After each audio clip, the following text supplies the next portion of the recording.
दोस्तों नमस्कार, स्वागत है आप सभी का एक बार फिर ईटी एकेडमी के इस यूट्यूब प्लेटफॉर्म पे।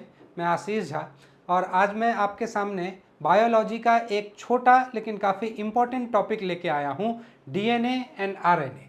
और सिर्फ डीएनए और आरएनए के बारे में आज हम लोग बेसिकली सिर्फ बात ही नहीं करेंगे, उसके फैक्ट्स के बारे में ही नहीं जानेंगे, बल्कि आज हम लोग उसका स्ट्रक्चर भी समझेंगे कि ये डीएनए और आरएनए का स्ट्रक्चर कैसा होता है और इस दो टॉपिक से जनरल कंपटीशन में किस किस तरह से आपके क्वेश्चन फ्रेम किए जाते हैं, है ना। तो चलिए शुरू करते हैं हम लोग DNA, RNA and its structure. आइए, तो DNA and its structure, DNA को आप अगर समझ लीजिएगा तो आरएनए का स्ट्रक्चर भी समझना आपके लिए काफ़ी इजी हो जाएगा। तो पहले हम लोग डीएनए को डील कर लेते हैं, फिर हम लोग आरएनए को डील करेंगे। अच्छा, इसको डील करने से पहले एक बात मैं आपको बता दूं कि ह्यूमन बॉडी में जो न्यूक्लिक एसिड है, न्यूक्लिक एसिड, ये दो तरह के न्यूक्लिक एसिड पाए जाते हैं, है ना। और यही दो तरह के न्यूक्लिक एसिड में एक है आपका DNA, deoxy ribo nucleic acid, और आरएनए यानी कि राइबो न्यूक्लिक एसिड। कभी कभी आपसे ऐसा भी प्रश्न उठा लिया जाता है कि ह्यूमन बॉडी में कितने तरह के न्यूक्लिक एसिड पाए जाते हैं। तो दो ही तरह के न्यूक्लिक एसिड पाए जाते हैं, एक DNA deoxy ribose nucleic acid और दूसरा आरएनए यानी कि राइबोज न्यूक्लिक एसिड। तो चलिए सबसे पहले हम लोग डीएनए के बारे में देखते हैं। सबसे पहला बात तो इसका फुल फॉर्म ही है डीऑक्सी राइबो न्यूक्लिक एसिड। यहाँ पे आप डीऑक्सी को ध्यान में देखिएगा, एक वर्ड होता है डाईऑक्सी, डाईऑक्सी यानी कि यहाँ पर आई है, लेकिन डीएनए का फुल फॉर्म जब आप देखिएगा तो आई, डाई नहीं है, यहाँ पे ये ई है, डी। डाई का मतलब साइंस में जब आप देखिएगा तो डाई या बाई, इसका मतलब दो हो जाता है ना। तो डाईऑक्सी अगर मैं बोलूं तो आपके समझ में यह आना चाहिए कि ऑक्सीजन के दो मॉलिक्यूल्स की बात हो रही है। लेकिन डी का मतलब कमी, जैसे कार्बोनेशन, कार्बोनेशन का मतलब हुआ कि कार्बन के साथ कंबाइन होना, और डीकार्बोनेशन, डीकार्बोनेशन का मतलब हुआ कि कार्बन को रिमूव करना, है ना। तो यहां डीऑक्सी का उसी तरह से मतलब हो जाएगा कि इसमें ऑक्सीजन के मॉलिक्यूल्स कम है ना, इसीलिए इसका नाम है डीऑक्सी राइबो न्यूक्लिक एसिड। देखिए आरएनए और डीएनए में ये फर्क है कि आरएनए की तुलना में डीएनए में ऑक्सीजन का एक मॉलिक्यूल कम है, इसीलिए उसका नाम है डीऑक्सी राइबो न्यूक्लिक एसिड। ये तो इसका फुल फॉर्म हो गया। अब जो सेकेंड पॉइंट है डीएनए के बारे में, it controls all hereditary properties. Hereditary properties का मतलब अनुवांशिक गुण, है ना, जो एक जनरेशन से दूसरे जनरेशन में ट्रांसफर किए जाते हैं। ठीक है, तो डीएनए एक ऐसा मॉलिक्यूल है जिसको हम लोग जेनेटिक मटेरियल भी बोलते हैं। ये जितने भी अनुवांशिक गुण हैं किसी भी लिविंग ऑर्गेनिज्म के अंदर, उन सारे लिविंग ऑर्गेनिज्म के अंदर के अनुवांशिक गुणों को कंट्रोल करता है, नियंत्रित करता है। It controls all the hereditary properties. और इसकी यूनिट क्या है, इसकी सबसे छोटी इकाई क्या है, तो जीन इज इट्स यूनिट। यह क्वेश्चन आपसे अक्सर पूछा जाता है कि अनुवांशिक गुणों की सबसे छोटी इकाई कौन सी है। तो अनुवांशिक गुणों की जो सबसे छोटी इकाई है वो है जीन। जब भी हम अनुवांशिक गुणों की बात करते हैं, ठीक है ना, जब भी हम अनुवांशिक गुणों की बात करते हैं, जेनेटिक मटेरियल की बात करते हैं, तो जेनेटिक मटेरियल से हमारे मन में कुछ प्रश्न उठते हैं कि हम लोग जेनेटिक मटेरियल किसको कहेंगे। ठीक है, किसको जेनेटिक मटेरियल कहेंगे। तो आपके दिमाग में कुछ बातें आएंगी। सबसे पहला बात तो आपके दिमाग में आता होगा कि सर डीएनए को कहा जा सकता है जेनेटिक मटेरियल, बिल्कुल कहा जा सकता है। दूसरा आपके दिमाग में यह भी आता होगा कि सर क्रोमेटिन थ्रेड को भी कहा जा सकता है जेनेटिक मटेरियल, क्रोमेटिन थ्रेड को भी जेनेटिक मटेरियल कहा जा सकता है, बिल्कुल कहा जा सकता है, क्योंकि कोशिका में जब हम देखते हैं उसके न्यूक्लियस में तो जेनेटिक मटेरियल डीएनए के फॉर्म में नहीं पाया जाता है, वो जेनेटिक मटेरियल क्रोमेटिन थ्रेड के ही फॉर्म में पाया जाता है। इसी तरह से आप ये भी कह सकते हैं कि सर क्रोमोजोम भी तो जेनेटिक मटेरियल ही है, बिल्कुल है, क्रोमोजोम भी जेनेटिक मटेरियल है। कोई ये भी कह सकता है कि तो सर फिर जीन क्या है, जीन भी तो जेनेटिक मटेरियल है, बिल्कुल जीन भी जेनेटिक मटेरियल है, नो डाउट। लेकिन ये सारे जेनेटिक मटेरियल हैं, लेकिन ये नाम अलग अलग है, तो इनमें कुछ बेसिक फर्क है। एक चीज ध्यान में रखिएगा, RNA is not a genetic material. RNA को जेनेटिक मटेरियल हम लोग नहीं कहेंगे, is not genetic material. RNA genetic material नहीं होता है, इस बात को एकदम याद रखिएगा, क्योंकि इस तरह से क्वेश्चन आपके फ्रेम किए जाएंगे कि निम्नलिखित में से कौन जेनेटिक मटेरियल नहीं है, और 3 ऑप्शंस इसी चारों में से रहेंगे जो जेनेटिक मटेरियल का पार्ट है, और एक ऑप्शन आपको दे देगा आरएनए। तो ध्यान में रखिएगा कि RNA is not the genetic material. RNA सिर्फ कुछ वायरस का जेनेटिक मटेरियल होता है, सारे वायरस का भी नहीं, कुछ वायरस का। वायरस 2 तरह के होते हैं, एक को हम लोग कहते हैं रेट्रोवायरस और दूसरे को हम लोग कहते हैं रेनोवायरस। तो जो रेट्रोवायरस है उसका जेनेटिक मटेरियल, जिस वायरस का जेनेटिक मटेरियल आरएनए होता है उसको हम लोग रेट्रोवायरस कहते हैं, और जिस वायरस का जेनेटिक मटेरियल डीएनए होता है उसको हम लोग रेनोवायरस कहते हैं, नए टाइप का वायरस। तो कुछ वायरसों को छोड़ के, रेट्रोवायरस को छोड़ के दुनिया में और कोई भी लिविंग ऑर्गेनिज्म ऐसा नहीं है जिसमें कि आरएनए जेनेटिक मटेरियल हो, है ना। जेनेटिक मटेरियल हमेशा डीएनए ही होता है, इसीलिए हम आरएनए को जेनेटिक मटेरियल में काउंट नहीं करते हैं। अब बात करते हैं इन चारों के बारे में कि इन चारों में क्या डिफरेंस है।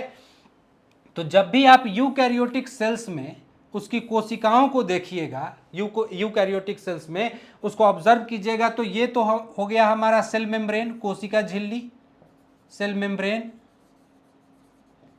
और ये हो गया हमारा न्यूक्लियर मेम्ब्रेन, नाभिक झिल्ली, न्यूक्लियर मेम्ब्रेन, ठीक है। और ये न्यूक्लियर मेम्ब्रेन के अंदर जो ये घिरा हुआ पोर्शन है इसी को हम लोग कहते हैं न्यूक्लियस।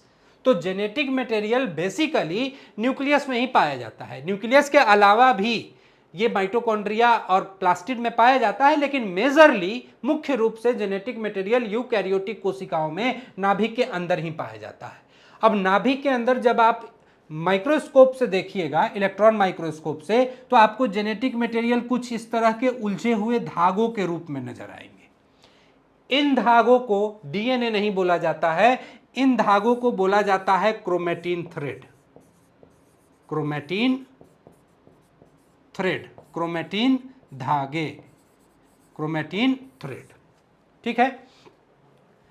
अब इन धागों को अगर आप इस न्यूक्लियस के अंदर से निकाल के और इंड टू इंड सारे धागों को एक के बाद एक इस तरह से आप जब जोड़ दीजिएगा तो जो लंबा सा एक धागा मिलेगा, एक स्ट्रेच मिलेगा, इस लंबे से धागे को हम लोग कहते हैं डीएनए। बात समझ में आया? What is the difference between chromatin and DNA? DNA को जब आप छोटे छोटे धागों में काट दीजिए, छोटे छोटे पार्ट्स में काट दीजिए, तब वो जो न्यूक्लियस के अंदर मौजूद होता है वो होता है क्रोमैटिन। और उन सारे क्रोमैटिन्स को, उन छोटे छोटे धागों को जब आपस में जोड़ के आप एक लंबा सा बड़ा धागा ऑब्टेन करते हैं, तब उसको हम कहते हैं डीएनए। होता बेसिकली ये है कि डीएनए लगभग 2-2.5 मीटर लंबा धागा है, 2-2.5 मीटर लंबा स्ट्रेच है डीएनए का। और आप सोचिए कि हमारे सेल का साइज माइक्रोमीटर में है ना, तो और न्यूक्लियस का साइज तो और भी छोटा होगा। तो ये 2-2.5 मीटर लंबा धागा इतने छोटे न्यूक्लियस में कैसे आएगा?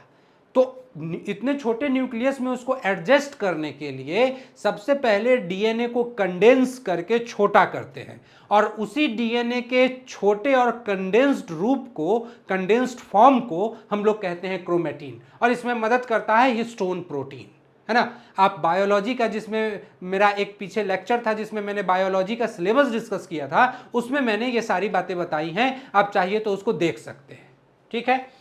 अब डीएनए और क्रोमैटिन का तो कॉन्सेप्ट आपका क्लियर हो गया। अब बच गया भैया ये क्रोमोसोम और जीन क्या है, ठीक है। तो देखिए, पहले जीन की बात कर लेते हैं, फिर हम लोग क्रोमोसोम की बात करेंगे। जीन क्या है? तो आप इस पूरे डीएनए पे देखिएगा तो डीएनए के डिफरेंट डिफरेंट पार्ट्स पे किसी प्रोटीन की कोडिंग होगी, ठीक है, क्योंकि ये जेनेटिक मटेरियल है। मेरा नाक मेरे पिताजी के जैसे कैसा है? क्यों है? क्योंकि ये उसी प्रोटीन का बना है जिस प्रोटीन का मेरे पिताजी का नाक बना है, ठीक है। और उस प्रोटीन की कोडिंग डीएनए के थ्रू मेरे फादर से मेरे में ट्रांसफर होके आई है, और इसलिए मेरा नाक भी सेम उसी तरह के प्रोटीन का बन रहा है। तो इसलिए उसका स्ट्रक्चर, उसका टेक्सचर मेरे पिताजी के नाक से मिलता जुलता है ना। इसी तरह से कैरेक्टर्स ट्रांसफर होते हैं एक जनरेशन से दूसरे जनरेशन में। तो जेनेटिक मटेरियल कहने का क्या मतलब? हमारे बॉडी का एक एक स्ट्रक्चर किसी ना किसी प्रोटीन से बना है। आप पढ़े भी होंगे कि protein is the body building material, ठीक है। तो अब ये जो प्रोटीन है, उस प्रोटीन, वो प्रोटीन कैसा है, उसकी अपनी अलग अलग कोडिंग होती है, ठीक है। तो जेनेटिक मटेरियल उन सारे कोडिंग को अपने अंदर स्टोर करके रखता है, इसीलिए उसको जेनेटिक मटेरियल कहते हैं। तो इस डीएनए के ऊपर हमारे बॉडी में पाए जाने वाले जितने भी प्रोटीन्स हैं उन सारे प्रोटीन्स की कोडिंग होती है। अब कोडिंग कैसे होती है, तो सपोज कीजिए डीएनए का ये वाला पार्ट, यहां किसी प्रोटीन की कोडिंग है, सपोज कीजिए ATCG। उसके बाद थोड़ा दूर का ये जो पोर्शन है इस पे कोई कोडिंग नहीं है, ठीक है, ये non coding part of DNA कहलाता है। उसके बाद फिर किसी प्रोटीन की कोडिंग है, मान लीजिए CTGA। फिर उसके बाद थोड़ा दूर वाला जो पार्ट है इस पे किसी प्रोटीन की कोडिंग नहीं है, अगेन ये non coding part of DNA कहलाता है। तो डीएनए के दो पार्ट, कोडेड पार्ट और नॉन कोडेड पार्ट। जो कोडेड पार्ट होते हैं उस पे किसी ना किसी प्रोटीन की कोडिंग होती है, और जो नॉन कोडेड पार्ट होते हैं उस पे किसी भी प्रोटीन की कोई कोडिंग नहीं होती है। फिर बीच में गैप है, ये नॉन कोडेड पार्ट, फिर किसी प्रोटीन की कोडिंग है, यानी कि फिर से आपका एक यहां पर ये जीन TGCA मान लीजिए, फिर ये नॉन कोडेड पार्ट है। तो इस तरह से आप देखेंगे कि पूरा का पूरा जो हमारा डीएनए का स्ट्रक्चर है, डीएनए का जो थ्रेड है, वे दो पार्टों में बढ़ता है, एक कोडेड पार्ट और एक नॉन कोडेड पार्ट। जो कोडेड पार्ट है, इस कोडेड पार्ट को हम लोग कहते हैं एक्सॉन्स। एक्सॉन्स, EXONS, ये नाम याद रखिएगा।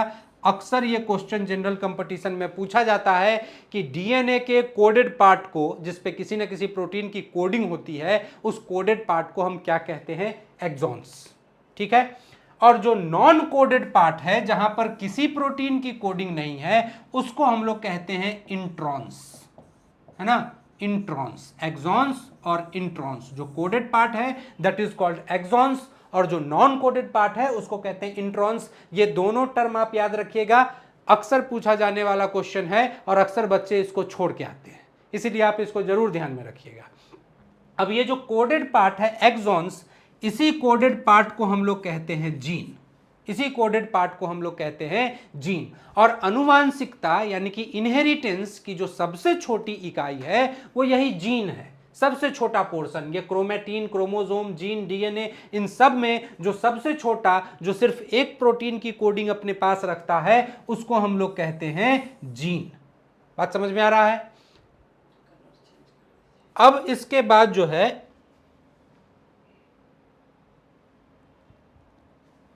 अब इसके बाद ये क्रोमोसोम क्या है, ठीक है। तो क्रोमोसोम बेसिकली आप देखिएगा, इतना तो आप जानते हैं कि सेल डिवीजन में एक सेल है, एक सेल डिवाइड होके अपने जैसा दो सेल बनाता है, एक सेल डिवाइड होके अपने जैसा दो सेल बनाता है। तो अपने जैसा दो सेल बनाएगा तो जितना जेनेटिक मटेरियल उसके पास है, दोनों सेल के पास भी उतना ही जेनेटिक मटेरियल देगा, क्योंकि आपको पता है कि in case of humans 23 pair यानी कि टोटल 46 क्रोमोसोम हमारे अंदर होते हैं, ठीक है। अगर 23 पेयर क्रोमोसोम नहीं है तो फिर वो ह्यूमन का सेल नहीं है। अब ये सेल दो सेल को प्रोड्यूस किया और ये दोनों सेल भी ह्यूमन का सेल है, तो जाहिर सी बात है कि 23 पेयर ऑफ क्रोमोसोम इसमें भी होंगे और 23 पेयर ऑफ क्रोमोसोम इसमें भी होंगे। अब यहां पर सोचने वाली बात यह है कि जब इसके पास 23 पेयर था ही, मतलब टोटल 46 था ही, तो फिर ये 46 इसको भी दे दिया, 46 इसको भी दे दिया, ये पॉसिबल कैसे हुआ। मेरे पास अगर 46 आम है तो मैं दो व्यक्तियों को 46 आम कैसे दे सकता हूं, ये सोचने वाली बात है, ठीक है।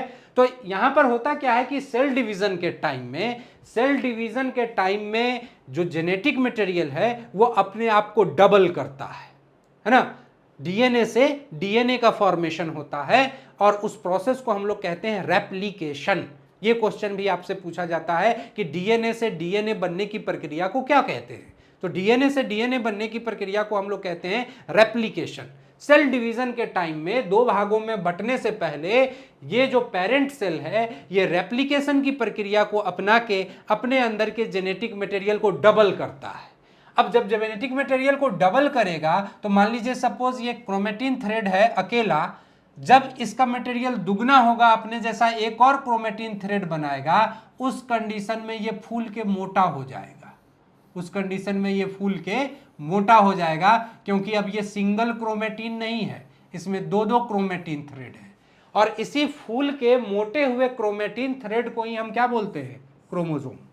यानी कि क्रोमोसोम आपको सेल के अंदर केवल और केवल सेल डिवीजन के टाइम में ही विजिबल होगा, दिखाई देगा। अदरवाइज नॉर्मल सेल के अंदर आप देखेंगे जो डिवाइड नहीं हो रहा है, विभाजित नहीं हो रहा है, उसमें आपको क्रोमेटिन थ्रेड ही दिखाई देगा।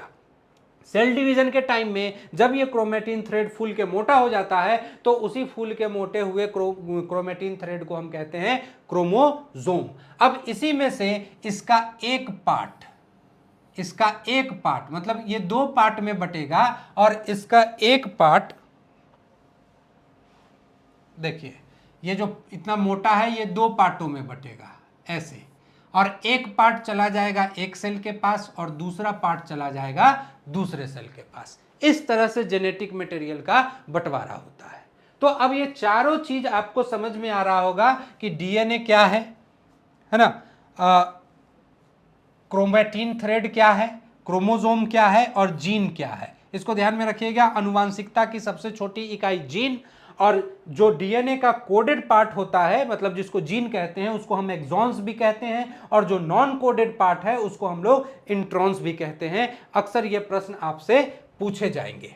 अब हम लोग आ जाते हैं अपने टॉपिक पे जहां से हम लोग वहां गए थे कि DNA controls all the hereditary properties. ये सारे के सारे अनुवांशिक गुणों को कंट्रोल करता है, और इसकी इकाई क्या है, इसकी यूनिट क्या है, तो इसकी यूनिट है जीन। अगले पॉइंट पे आते हैं। अगला पॉइंट है इट वॉज डिस्कवर्ड बाय। ये क्वेश्चन अक्सर पूछा जाता है कि डीएनए की खोज किसने की थी, डीएनए की खोज किसने की थी। तो डीएनए की खोज की थी फ्रेडरिक मिशर साहब ने, है ना। It was discovered by Friedrich Miescher. अक्सर बच्चों में ये कंफ्यूजन रहता है कि डीएनए की खोज वाटसन एंड क्रिक ने की थी। तो ध्यान रखिएगा, वाटसन एंड क्रिक ने डीएनए के डबल हेलिकल स्ट्रक्चर, डीएनए इस तरह से ये डबल हेलिकल स्ट्रक्चर के फॉर्म में पाया जाता है, ये डबल हेलिकल स्ट्रक्चर की खोज की थी वाटसन एंड क्रिक महोदय ने। डीएनए की खोज वाटसन एंड क्रिक महोदय से पहले ही फ्रेडरिक मिशर महोदय ने किया था। और यह गलती बच्चे अक्सर करते हैं, जब भी क्वेश्चन आता है कि डीएनए की खोज किसने की थी, तो जिन्होंने इसको थोड़ा डीपली नहीं पढ़ा है वो वाटसन एंड क्रिक आंसर लगा के आते हैं और वहां उनका वो आंसर गलत हो जाता है। डीएनए की खोज फ्रेडरिक मिशर ने की थी। वाटसन एंड क्रिक ने क्या किया था, तो वाटसन एंड क्रिक ने डीएनए के डबल हेलिकल स्ट्रक्चर की खोज की थी। ठीक है, इट डबल हेलिकल स्ट्रक्चर, ये जो डबल हेलिकल स्ट्रक्चर है डीएनए का, was discovered by Watson and Crick. इसीलिए यहां मैंने ये पॉइंट भी लिख दिया है ताकि आपको कंफ्यूजन ना हो कि डीएनए की खोज फ्रेडरिक मिशर ने की थी और उस डीएनए के डबल हेलिकल स्ट्रक्चर की खोज वाटसन एंड क्रिक महोदय ने की थी, और इसलिए वाटसन एंड क्रिक महोदय को नोबेल प्राइज से भी नवाजा गया था। नेक्स्ट पॉइंट पे हम लोग बढ़ते हैं। अपार्ट फ्रॉम न्यूक्लियस, है ना, ये क्वेश्चन भी अक्सर पूछा जाता है कि यूकैरियोटिक कोशिकाओं में, अभी हम लोगों ने डिस्कस किया थोड़ी देर पहले कि डीएनए मेजरली, उसका मेजर पोर्शन मोर देन 95% वो तो न्यूक्लियस में ही पाया जाता है, नाभिक में। लेकिन नाभिक के अलावा और डीएनए कहाँ कहाँ पाया जाता है, तो नाभिक के अलावा दो कोशिकांग ऐसे हैं, दो कोशिका के अंग ऐसे हैं जिसमें डीएनए पाया जाता है। एक तो माइटोकॉन्ड्रिया और दूसरा लवक यानी कि प्लास्टिड। तो अपार्ट फ्रॉम न्यूक्लियस, न्यूक्लियस के अलावा DNA is also found in mitochondria, है ना, एंड प्लास्टिड। यानी कि न्यूक्लियस के अलावा डीएनए माइटोकॉन्ड्रिया और प्लास्टिड में भी पाया जाता है। अगला पॉइंट है DNA is the polymer of nucleotide. बहुत ही इंपॉर्टेंट क्वेश्चन है, आपसे पूछा जाता है कि डीएनए किसका पॉलीमर है। पॉलीमर का मतलब बहुलक, एक छोटे अणु आपस में जुड़ जुड़ के बहुत बड़ा अणु बनाते हैं, तो जो बड़ा अणु बनता है उसी को हम लोग कहते हैं बहुलक यानी कि पॉलीमर, है ना। तो छोटा अणु न्यूक्लियोटाइड है, और ढेर सारा न्यूक्लियोटाइड जब आपस में जुड़ जाता है तो जो लंबा सा आपको अणु मिलता है, लंबा सा जो थ्रेड मिलता है, उसी लंबे थ्रेड को हम लोग कहते हैं डीएनए। इसीलिए यह क्वेश्चन पूछा जाता है कि डीएनए किसका बहुलक है, तो डीएनए न्यूक्लियोटाइड का बहुलक होता है। अब ये न्यूक्लियोटाइड क्या है, तो हम लोग न्यूक्लियोटाइड का स्ट्रक्चर भी देखेंगे। आइए अगले पॉइंट पर हम लोग देखते हैं न्यूक्लियोटाइड का स्ट्रक्चर। न्यूक्लियोटाइड तीन तरह के डिफरेंट डिफरेंट चीजों से मिलकर के बना होता है। कौन कौन सी वो तीन चीजें हैं? तो पहला उसके अंदर है शुगर, है ना, दूसरा फॉस्फेट, और तीसरा नाइट्रोजनियस बेस। ठीक है, नाइट्रोजन क्षार। एक तो है शुगर, दूसरा फॉस्फेट और तीसरा नाइट्रोजनियस बेस। किसी भी न्यूक्लियोटाइड में ये तीन उसके इंपॉर्टेंट अवयव हैं, कॉन्स्टिट्यूएंट है। अब शुगर से आप ये बात ध्यान में रखिएगा, क्वेश्चन इस तरह से फ्रेम होता है कि डीएनए में किस तरह का शुगर पाया जाता है। ठीक है, डीएनए में किस तरह का शुगर पाया जाता है। तो पहला बात तो आपको यह ध्यान में रखना है कि डीएनए में किस तरह का शुगर पाया जाता है। तो डीएनए में ये पेंटोज शुगर पाया जाता है, पेंटोज शुगर। अब ये पेंटोज शुगर कहने का क्या मतलब है? तो हम लोग जो शुगर जनरली इस्तेमाल करते हैं, जैसे ग्लूकोज, ग्लूकोज भी एक तरह का शुगर ही है ना। अब ग्लूकोज का फॉर्मूला आप देखिएगा C6H12O6। ठीक है, कोई भी जो शुगर है वो बेसिकली कार्बोहाइड्रेट है, और कार्बोहाइड्रेट कार्बन, हाइड्रोजन और ऑक्सीजन से मिलकर बनने वाले अणुओं को कहते हैं। ठीक है, अब यहां पर देखिए ये जो शुगर है इसमें कार्बन कितने हैं? तो कार्बन के 6 मॉलिक्यूल्स हैं। तो ये जो ग्लूकोज जो है ये हेक्सोज शुगर कहलाएगा। कैसा शुगर कहलाएगा? हेक्सोज शुगर कहलाएगा। क्यों? क्योंकि ये ऐसा शुगर है जिसमें कार्बन के 6 अणु हैं। अब आपको पेंटोज शुगर का मतलब समझ में आ रहा होगा कि ऐसा शुगर जिसमें कार्बन के केवल 5 अणु हैं, उनको हम लोग क्या कहते हैं? उनको कहते हैं पेंटोज शुगर। तो डीएनए के अंदर जो शुगर है वो शुगर 5 कार्बन अणुओं वाला शुगर है, इसीलिए उसको हम लोग कहते हैं पेंटोज शुगर। आपसे ये क्वेश्चन पूछा जाएगा कि डीएनए में किस प्रकार का शुगर पाया जाता है? Pentose sugar. पहला तो ये। दूसरा आपको ये याद रखना है कि पेंटोज के अलावा ये शुगर कैसा होता है? तो ये डीऑक्सीराइबोज शुगर होता है। फुल फॉर्म से ही आप पकड़ लीजिएगा, डीएनए का फुल फॉर्म ही है डीऑक्सीराइबो न्यूक्लिक एसिड, है ना। और डीऑक्सी मैंने बताया था कि जनरली देखिए किसी भी शुगर में कार्बन, हाइड्रोजन और ऑक्सीजन मॉलिक्यूल्स का रेशियो फिक्स होता है। ठीक है, 1:2:1। अगर कार्बन 1 है तो हाइड्रोजन 2 है तो ऑक्सीजन भी 1 है। कार्बन 2 कर दीजिएगा तो हाइड्रोजन 4 हो जाएगा और ऑक्सीजन भी 2 हो जाएगा। ठीक है, डीएनए के केस में ये रेशियो फॉलो नहीं होता है। इस रेशियो में ऑक्सीजन का एक मॉलिक्यूल कम रह जाता है, इसीलिए इसको डीऑक्सीराइबोज शुगर कहते हैं। तो शुगर से संबंधित डीएनए के स्ट्रक्चर में दो बात याद रखना है आपको कि एक तो इसमें पेंटोज शुगर पाया जाता है और दूसरा ऑक्सीजन का एक मॉलिक्यूल कम है, इसीलिए डीऑक्सीराइबोज शुगर भी इसको कहते हैं।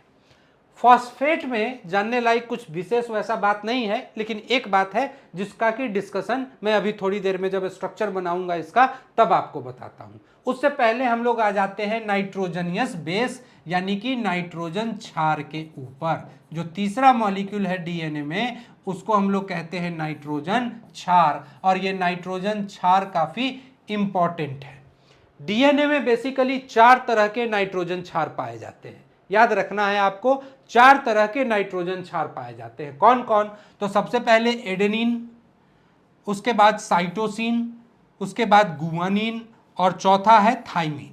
एडेनिन, साइटोसिन, गुआनिन, थाइमिन, ये आपको एकदम रट लेना है क्योंकि यहां से अक्सर क्वेश्चन पूछे जाते हैं। ये 4 तरह के नाइट्रोजन क्षार डीएनए में पाए जाते हैं, एडेनिन, साइटोसिन, गुआनिन और थाइमिन। मजेदार बात इसमें यह है कि ये जो 4 तरह के क्षार पाए जाते हैं, ये 4 तरह के क्षार आपस में जुड़े भी होते हैं। तो आपको क्वेश्चन फ्रेम किया जाएगा कि कौन सा नाइट्रोजन क्षार किस नाइट्रोजन क्षार के साथ जुड़ा होता है।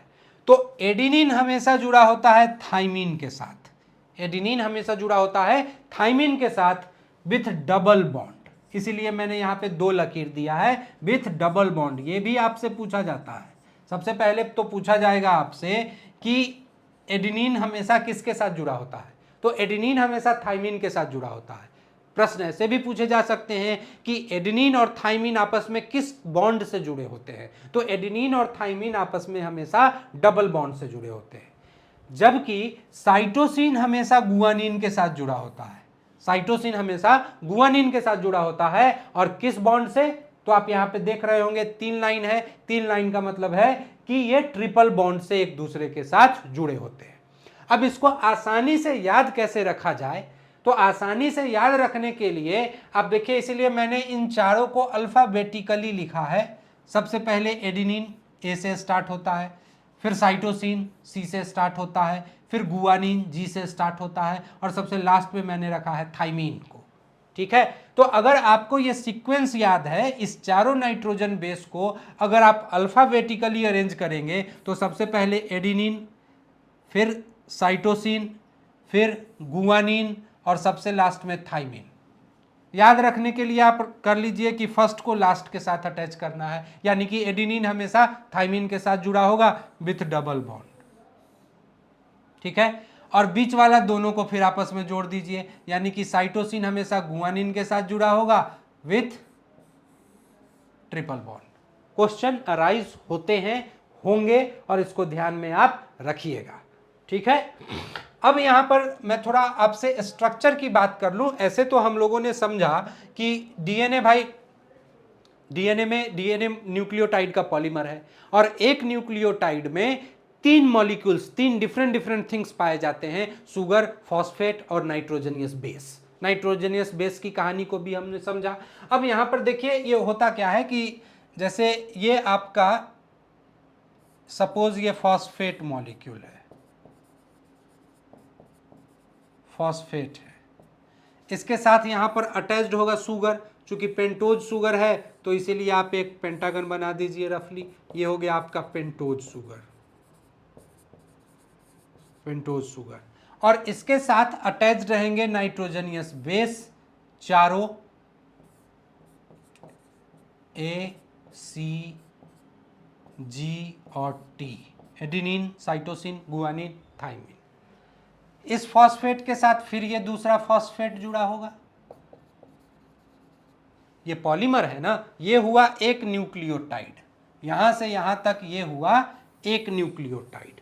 और ढेर सारे न्यूक्लियोटाइड जब आपस में जुड़ेंगे तो पूरा का पूरा डीएनए बनेगा, because DNA is the polymer of nucleotides, nucleotide का बहुलक है। तो फिर इस फॉस्फेट के साथ फिर फॉस्फेट, इस फॉस्फेट के साथ फिर इधर आपका पेंटोज शुगर, और इसके साथ फिर आपका nitrogenous base, adenine, cytosine, guanine, thymine. फिर इस फॉस्फेट के साथ फिर नीचे फॉस्फेट, इधर आपका पेंटोज शुगर है ना, और फिर आपका ये 4 नाइट्रोजन बेस। मतलब एक जो धागा है डीएनए का वो इस तरह से बना होता है। ठीक है, फिर यहां पर ये दूसरा धागा होगा फॉस्फेट, इसके साथ जुड़ा होगा फिर शुगर, और यहां पर आपके नाइट्रोजनियस बेस, एडिनिन। अच्छा, अभी हम लोगों ने बात की कि एडिनिन हमेशा जुड़ा होगा किस से, तो एडिनिन हमेशा जुड़ा होगा साइटोसिन से। ठीक है, नहीं सॉरी, थाइमीन से। तो ये जो डबल हेलिकल स्ट्रक्चर है डीएनए का डबल हेलिकल स्ट्रक्चर कहने का मतलब 2 धागे हैं। ठीक है, इन दोनों धागों को अगर आप खोल के निकाल दीजिए तो एक धागा ये, एक धागा ये, यही आपस में ये हेलिक्स की तरह उलझे हुए हैं, है ना। और आपस में ये जो जुड़े होते हैं यहां पर, ये आपस में जुड़े होते हैं इसी डबल और ट्रिपल बॉन्ड से, एडिनिन थाइमीन से। ठीक है, तो अगर इस थ्रेड में यहां पर एडिनिन है तो सामने वाले में कौन होगा, थाइमीन। ये दोनों डबल बॉन्ड से आपस में जुड़ा होगा। यहां साइटोसिन है तो इधर वाले थ्रेड में कौन होगा, गुआनिन। ये दोनों ट्रिपल बॉन्ड से आपस में जुड़े होंगे। यहाँ गुआनिन है तो यहाँ पर सामने में कौन होगा, साइटोसिन, ट्रिपल बॉन्ड में आपस में जुड़े होंगे। यहाँ थाइमीन है तो सामने में कौन होगा, एडिनिन। ये दोनों डबल बॉन्ड से आपस में जुड़े होंगे। और ये पूरा ये लंबा धागा, ये जो बॉन्ड आप देख रहे हैं, ये वही 2 नाइट्रोजनियस बेस के बीच में बना हुआ आपस में बॉन्ड है, जो दोनों धागों को आपस में जोड़ के रखता है।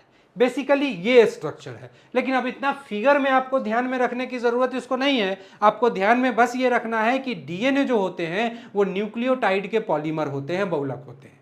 और एक न्यूक्लियोटाइड में क्या क्या होता है, तो शुगर, फॉस्फेट और नाइट्रोजन क्षार। शुगर किस तरह का डीएनए में, तो पेंटोज शुगर या डीऑक्सीराइबोज शुगर। ठीक है, नाइट्रोजन क्षार कितने तरह के, 4 तरह के, adenine, cytosine, guanine, thymine. Adenine हमेशा थाइमीन के साथ जुड़ा होगा विथ डबल बॉन्ड, और साइटोसिन हमेशा गुआनिन के साथ जुड़ा होगा विथ ट्रिपल बॉन्ड। बस इतनी बात आप याद रखेंगे तो आपका काम निकल जाएगा। डीएनए से पूछने वाले, डीएनए का जो टॉपिक है इससे आने वाले सारे क्वेश्चंस आपके क्लियर हो जाएंगे। अब हम लोग डीएनए के स्ट्रक्चर के बाद अब हम लोग आते हैं आरएनए के स्ट्रक्चर पर। तो लाइक डीएनए, डीएनए की ही तरह आरएनए भी न्यूक्लियोटाइड के ही बहुलक होते हैं। ठीक है, जैसे डीएनए बहुलक है न्यूक्लियोटाइड का, उसी तरह से आरएनए भी बहुलक है न्यूक्लियोटाइड का। लेकिन डीएनए और आरएनए के न्यूक्लियोटाइड में थोड़ा सा फर्क है। क्या फर्क है? तो यहां पर देखिए आरएनए, आरएनए का फुल फॉर्म क्या होगा? तो ribo nucleic acid, ribose nucleic acid. यहां पे डीऑक्सीराइबोज नहीं है। क्यों? क्योंकि ऑक्सीजन का मॉलिक्यूल जितना होना चाहिए इसके शुगर में उतना है, कम नहीं है। डीएनए में कम था इसलिए उसका नाम था डीऑक्सीराइबोज न्यूक्लिक एसिड। इसमें बराबर बराबर है इसलिए इसका नाम है राइबोज न्यूक्लिक एसिड। एक तो फुल फॉर्म आप याद रखिएगा। दूसरा कि लाइक डीएनए, डीएनए की ही तरह it is also a polymer of nucleotide, यानी कि जैसे डीएनए न्यूक्लियोटाइड का पॉलीमर है उसी तरह से आरएनए भी न्यूक्लियोटाइड का ही पॉलीमर है। लेकिन आरएनए का न्यूक्लियोटाइड थोड़ा सा अलग है, इसलिए आप जरा आरएनए के न्यूक्लियोटाइड के स्ट्रक्चर को यहां पर देखिए। आरएनए का जो न्यूक्लियोटाइड है होगा इसमें भी वही तीन चीज, सुगर, फॉस्फेट और नाइट्रोजन बेस। लेकिन नाइट्रोजन बेस और सुगर में थोड़ा फर्क होगा। सुगर में क्या फर्क होगा? तो डीऑक्सीराइबोज सुगर की जगह यहां पे राइबोज सुगर होगा। पहला फर्क तो यह है। क्वेश्चन एराइज होंगे कि डीएनए में किस तरह का सुगर पाया जाता है? Deoxyribose sugar. आरएनए में किस तरह का सुगर पाया जाता है? तो राइबोज सुगर। और राइबोज के साथ साथ चूंकि 5 कार्बन वाला सुगर है तो डीएनए ही की तरह आरएनए में भी पेंटोज सुगर ही पाया जाएगा। ठीक है, फॉस्फेट वही फॉस्फेट है जो फॉस्फेट डीएनए में पाया जाता था। नाइट्रोजन बेस की बात करें तो नाइट्रोजन बेस में यहां भी एडिनिन, साइटोसिन, गुआनिन, लेकिन डीएनए में चौथा थाइमीन होता था, यहां थाइमीन नहीं होके यूरेसिल पाया जाता है। यह क्वेश्चन बहुत ही पेटेंट है और अक्सर पूछा जाता है कि आरएनए में डीएनए की थाइमीन नाइट्रोजन क्षार की जगह आरएनए के न्यूक्लियोटाइड में कौन सा नाइट्रोजन क्षार पाया जाता है? तो आरएनए में थाइमीन की जगह यूरेसिल पाया जाता है। इस बात को आप ध्यान में रखेंगे। बाकी ये स्ट्रक्चर दोनों के न्यूक्लियोटाइड का सेम है। फर्क इतना है कि सिर्फ सुगर में राइबोज सुगर है, ऑक्सीजन पूरा पूरा है इसीलिए राइबोज सुगर है। अब पेंटोज तो डीएनए की तरह है ही। नाइट्रोजन बेस में डीएनए की तरह एडिनिन भी है, डीएनए ही की तरह साइटोसिन भी है, डीएनए ही की तरह गुआनिन भी है, लेकिन डीएनए की तरह थाइमीन नहीं है। थाइमीन की जगह पर कौन है? यूरेसिल है। थाइमीन की जगह पर यूरेसिल है। ये दोनों के न्यूक्लियोटाइड में बेसिक अंतर है। अब आरएनए के बारे में कुछ बात हम और समझते हैं कि आरएनए कितने तरह के होते हैं। डीएनए को तो हम लोगों ने देखा कि वो जेनेटिक मटेरियल है और वो कोशिका में किस किस अवस्था में किस किस रूप में पाया जाता है उसके हिसाब से हम लोगों ने देखा कि डीएनए है, क्रोमेटिन थ्रेड है, क्रोमोसोम है और जीन है। ठीक है, डीएनए का कोडेड पार्ट को ही जीन कहते हैं और उसको एक्सॉन्स कहते हैं, और नॉन कोडेड पार्ट को हम लोग इंट्रॉन्स कहते हैं। भूलिएगा नहीं इस बात को। ठीक है, अब आरएनए के टाइप्स देखेंगे तो आरएनए बेसिकली 3 तरह का पाया जाता है। एमआरएनए, इसको हम लोग मैसेंजर आरएनए भी कहते हैं, मैसेंजर आरएनए। ठीक है, दूसरा टीआरएनए, इसको हम लोग ट्रांसलेटर आरएनए भी कहते हैं, ट्रांसलेटर आरएनए भी कहते हैं। या बहुत बुक में आप देखिएगा तो ट्रांसफर आरएनए भी लिखा होता है, तो ट्रांसलेटर ट्रांसफर दोनों को आप मान सकते हैं। आरआरएनए, इसको हम लोग राइबोसोमल आरएनए भी कहते हैं, राइबोसोमल आरएनए, है ना। है क्या ये तीनों तरह के आरएनए। एक बात और समझिए, डीएनए अगर थोड़ी देर के लिए आप माइटोकॉन्ड्रिया और प्लास्टिड को छोड़ दें तो मुख्य रूप से डीएनए नाभिक में ही पाया जाता है, कोशिका के न्यूक्लियस में ही पाया जाता है। लेकिन आरएनए न्यूक्लियस में यानी कि न्यूक्लियोप्लाज्म में भी पाया जाता है और न्यूक्लियस के बाहर यानी कि साइटोप्लाज्म में भी पाया जाता है। ठीक है। तो आरएनए की उपस्थिति दोनों जगह होती है, न्यूक्लियस में भी और न्यूक्लियस के बाहर भी, लेकिन डीएनए की उपस्थिति मुख्यतः न्यूक्लियस के अंदर ही होती है। अब ये जो तीनों आरएनए है, आरएनए और डीएनए करता क्या है बेसिकली, तो जब भी कोई लिविंग ऑर्गेनिज्म जब ग्रोथ करेगा तो उसके बॉडी के डिफरेंट डिफरेंट पार्ट्स और डिफरेंट डिफरेंट ऑर्गन्स का फॉर्मेशन भी होना है, टिश्यू बनना है, ऑर्गन बनना है, ऑर्गन सिस्टम बनना है, तभी तो पूरा का पूरा लिविंग ऑर्गेनिज्म बनेगा। और आप जानते हैं कि बॉडी का हर एक ऑर्गन, हर एक टिश्यू, हर एक पार्ट किसी न किसी प्रोटीन का बना है। इसका मतलब है कि कोशिका कंटिन्यू प्रोटीन का फॉर्मेशन अपने लिए करती है। कोई भी जो लिविंग सेल है वो कंटिन्यू अपने लिए प्रोटीन का फॉर्मेशन करती है। तो यहां पर कोशिका का एक इंपॉर्टेंट काम है प्रोटीन बनाना, जिसको हम लोग कहते हैं, जिस प्रोसेस को प्रोटीन सिंथेसिस, प्रोटीन सिंथेसिस। अब ये प्रोटीन बनता कैसे है? ठीक है, प्रोटीन बनाने के लिए सबसे पहले तो आपको उस प्रोटीन की कोडिंग चाहिए कि कैसा प्रोटीन बनाना है ना। तो अब वो जो प्रोटीन की कोडिंग है, वो कोडिंग है कहां? तो वो कोडिंग है डीएनए के ऊपर।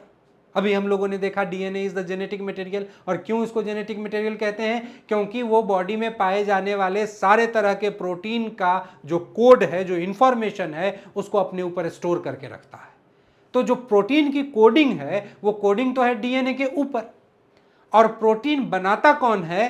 तो सेल वाले चैप्टर में आप पढ़ते हैं कि ribosome is the factory of protein, यानी कि प्रोटीन बनाने का काम किसका है? राइबोसोम का है। प्रोटीन बनाता राइबोसोम है।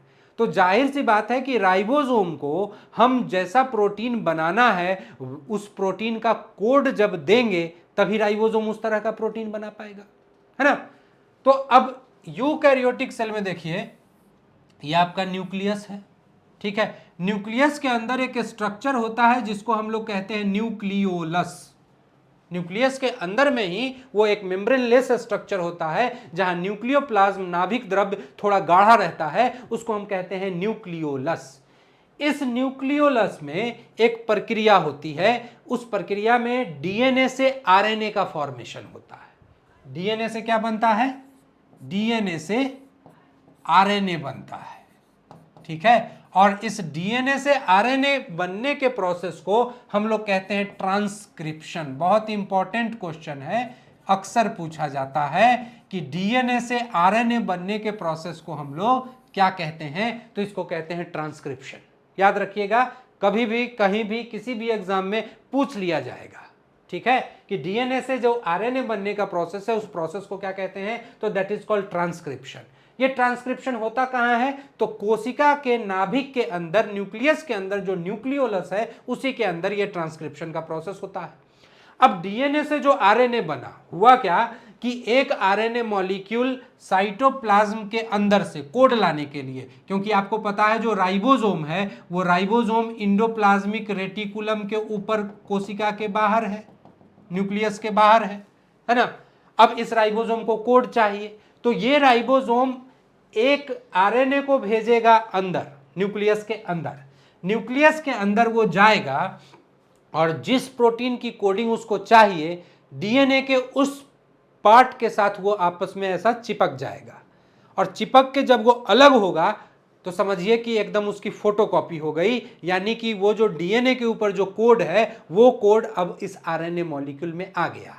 इसी आरएनए को हम कहते हैं मैसेंजर आरएनए, शॉर्ट में एमआरएनए, जो नाभिक से प्रोटीन की, किसी खास प्रोटीन की कोडिंग लेके राइबोसोम तक आए, उस आरएनए को हम कहते हैं मैसेंजर आरएनए, ठीक है। तो मैसेंजर आरएनए जब यहां पर बन गया डीएनए से, तो फिर वो न्यूक्लियस से बाहर निकल के आएगा किसके पास? राइबोसोम के पास, कि लो भैया प्रोटीन की कोडिंग लो, ऐसा प्रोटीन बना दो। अब राइबोसोम को बेचारे को उस कोडिंग को पढ़ने आता नहीं है, तो पढ़ने के लिए उसको एक ट्रांसलेटर की जरूरत होती है। जैसे आप देखिएगा कि हमारे देश के कोई बड़े डिप्लोमेट किसी ऐसे देश में गए जहां का लैंग्वेज उनको समझ में नहीं आता है, तो बीच में एक ट्रांसलेटर, द्विभाषिया होता है, जो उसकी बातों को इनके लैंग्वेज में ट्रांसलेट करके इनको समझाता है।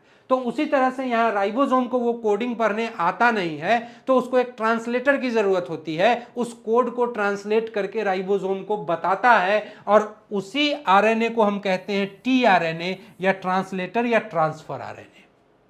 ठीक है। आरआरएनए मतलब राइबोसोमल आरएनए, तो वो आरएनए जिससे राइबोसोम का निर्माण होता है उसको हम लोग कहते हैं आरआरएनए। अब ये 3 तरह का आरएनए आपको समझ में आया। मैसेंजर आरएनए कहने का मतलब है कि वो आरएनए जो प्रोटीन की कोडिंग नाभिक से राइबोसोम तक लेके आएगा। टीआरएनए यानी कि ट्रांसलेटर आरएनए उस आरएनए को कहेंगे जो मैसेंजर आरएनए पे मौजूद प्रोटीन की कोडिंग को ट्रांसलेट करके राइबोसोम को बताएगा। और आरआरएनए यानी कि राइबोसोमल आरएनए उस आरएनए को कहेंगे जिससे राइबोसोम का निर्माण होगा। तो यही 3 तरह के आपके आरएनए होते हैं, ठीक है। अब मैसेंजर आरएनए कोड लेके राइबोसोम के पास गया और उस मैसेंजर आरएनए को राइबोसोम क्या करेगा, तो किसी ना किसी प्रोटीन में कन्वर्ट कर देगा, जैसा कोडिंग वैसा प्रोटीन बना देगा। यानी कि उस मैसेंजर आरएनए का कन्वर्जन किस में होगा, प्रोटीन में, ठीक है। और ये जो प्रोसेस है जिसमें आरएनए से प्रोटीन बनता है, इस प्रोसेस को हम लोग कहते हैं ट्रांसलेशन। ट्रांसलेशन ये भी काफी इंपॉर्टेंट टर्म है, अक्सर पूछा जाता है। तो प्रोटीन सिंथेसिस में आप ध्यान रखिएगा कि जो प्रोटीन बनाने का प्रोसेस है कोशिका का, उसमें 2 स्टेप होता है।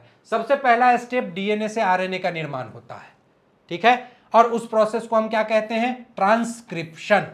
और दूसरा स्टेप है उस आरएनए से प्रोटीन का निर्माण होता है और इस प्रोसेस को हम क्या कहते हैं, ट्रांसलेशन। हमेशा इस बात को ध्यान में रखिएगा, अक्सर ये क्वेश्चन अराइज होता है, ठीक है। तो ये जो लास्ट वाला मेरा यहां पर जो ये टॉपिक दिया हुआ है, ट्रांसक्रिप्शन एंड ट्रांसलेशन, अब उम्मीद करता हूं कि ये आपको समझ में आ गया होगा कि ट्रांसक्रिप्शन और ट्रांसलेशन किसको कहेंगे। सो ट्रांसक्रिप्शन हम लोग सिंपली डीएनए से आरएनए के बनने को कहेंगे और ट्रांसलेशन आरएनए से प्रोटीन के बनने को कहेंगे। तो ये 3 तरह के आरएनए थे और इन तीनों तरह के आरएनए का प्रोटीन सिंथेसिस में क्या रोल है ये आपने समझा। तो इस तरह से डीएनए और आरएनए का स्ट्रक्चर, डीएनए की खोज फ्रेडरिक मिसर ने की और उसके डबल हेलिकल स्ट्रक्चर की खोज वाटसन एंड क्रिक ने की थी। तो इसमें कंफ्यूज नहीं होइएगा कभी, ठीक है। फिर मिलता हूं अगले वीडियो में कोई इसी तरह का छोटा लेकिन काफ़ी इंपॉर्टेंट टॉपिक लेके, और इसी तरह से मैं आपके सामने उपस्थित होता रहूंगा। तब तक देखते रहिए, पढ़ते रहिए, मस्त रहिए। Thank you.